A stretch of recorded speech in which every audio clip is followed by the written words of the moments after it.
cuando ves cómo está el cultivo, es que te digo que yo es que ayer a la mañana lloraba. Tristura eta ezintasuna, hori da nekazari gasteiztarrek sentitzen dutena euren soroetako kalteak ikusita. Niebesekia patata guztia galdu du, 8 hektarea, 60.000 euro inguru. Toda mi producción de patata ha sido todo, me ha arrasado todo el campo, todo. Herri kaltetuenak Elorriaga, Arkaia, Arkaute, Askarza, Otazu eta Argandoña izan dira, denak Gasteiztik minutu gutxi batzutara. Económicamente esto es un desastre, una pérdida terrible. Labore ondatuenak zereala, patata, erremolatxa eta lekak izan dira, baina nekazarien ardura nagusia patata eta erremolatxa dira, kasu askotan asegururik gabeko laboreak direlako. Tienes que mirar mucho los márgenes de beneficio, ¿no? Y añadir un costo más. Zerealaren kasuan, garai honetan dena bilduta egoten da beste urte batzuetan. Aurten ordea, eguraldiak uzta atzeratu du eta oraindik ere erdia falta zen biltzeko.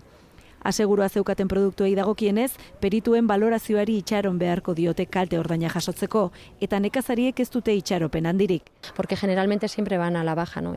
Nieves bezala, guztira 100 nekazari dira kaltetuak, 900 hektarea inguru.